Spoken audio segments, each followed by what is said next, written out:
अनेक प्रकार के सवाल करने के बाद अब हम थोड़ा सा सिद्धांत की तरफ बढ़ेंगे। तो आज मैं प्रारंभ कर रहा हूँ अनुक्रमों को आप सीमा का बीज algebra of limits of sequence. क्या मतलब है अलजेब्रा का? अलजेब्रा कोई एक विषय ही नहीं है। अलजेब्रा का मतलब है जैसे आप सीक्वेंसेस की लिमिट्स का अलजेब्रा देखते हैं तो हम जो xn और yn है उनकी लिमिट अगर हमें मालूम है तो हम उनके प्लस माइनस की और xn yn की और xn अपॉन yn की, अगर yn कभी जीरो नहीं है, और c टाइम्स yn की, यहाँ c एक रियल नंबर है, इन सब की लिमिट की बात करना चाहिए।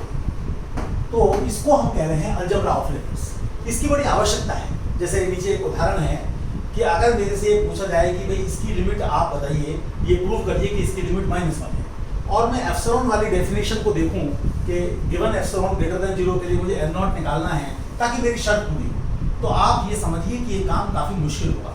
लेकिन अगर मैं ये थ्योरम कर लेता हूँ जिसमें बताया गया है कि एक सीक्वेंस xn है, एक yn है, उनकी लिमिट्स क्रमशः x और y हैं, तो सिद्ध करना है कि xn माइनस yn की लिमिट x माइनस y होगी। तो बड़ी सुविधा ये होगी कि जब आप इसे थ्योरम को यहाँ पर लगाएंगे तो इसका मतलब आप लिमिट को अलग अलग कर दे रहे हैं, क्योंकि जो x है वो क्या है, लिमिट xn, और y क्या है, लिमिट yn। तो आपने अलग अलग कर दिया और अलग करके लिमिट लगा दी। पहले आप निकाल चुके हैं इन बातों को, करेक्ट बना दिया।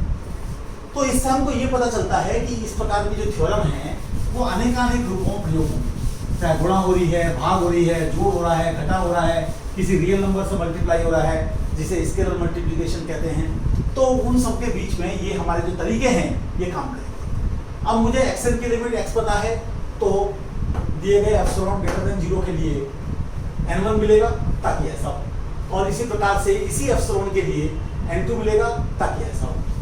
अब मुझको इसकी लिमिट को ये दिखाना है, तो मैं इनका जो डिफरेंस है उसे लेस देन एप्सिलॉन दिखा दूं किसी एक n0 के बाद सारे n के लिए।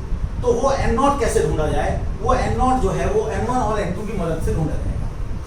तो जैसे मान लीजिए कि n1 10 है और n2 20 है, तो 20 या 20 के बाद दोनों बातें पूरी होंगी, ये बात भी पूरी होगी, ये बात भी पूरी होगी। तो मैं n0 को इन दोनों का मैक्सिमम ले लूंगा, जैसा कि आप बाद में देखेंगे भी कि मैंने n0 को इनका मैक्सिमम लिया है। तो मैंने n0 को इनका मैक्सिमम ले लिया, और अब अगर मान लीजिए मैं n को बढ़ा देता हूँ n0 से, तो क्या होगा?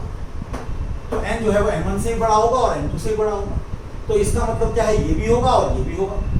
तो इसके लिए हमारे सामने क्या ऐसी स्थिति आती है कि जब हम ये डिफरेंस लेंगे उसको थोड़ा चालाकी पूर्वक इस प्रकार से लिखेंगे और less than equal to mod लगाएंगे, तो इसका जो मॉड है उसमें से माइनस खत्म हो जाएगा।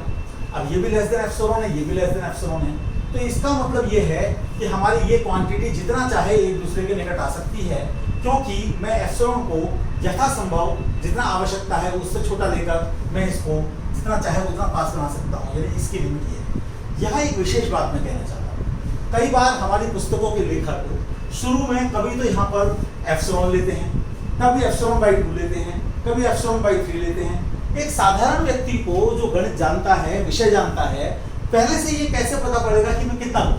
तो कोई जरूरत नहीं है, आप एप्सिलॉन लेकर काम करिए, क्योंकि जब एप्सिलॉन 0 को अप्रोच करेगा तो 2 एप्सिलॉन भी 0 को अप्रोच करेगा। आप चाहें तो यहाँ पर एप्सिलॉन 1 और एप्सिलॉन 2 भी ले सकते हैं। तो जब एप्सिलॉन 1 और एप्सिलॉन 2 जो है वो 0 को अप्रोच करेगा तो पूरी क्वांटिटी 0 को अप्रोच करेगी। तो इस प्रकार से ये पूरा का पूरा हो जाता है। इसको आप समझिए, ये सैद्धांतिक विषय है, जानना चाहिए इसको। सवाल तो आते और जाते रहते हैं, सिद्धांतों को बड़ा महत्व।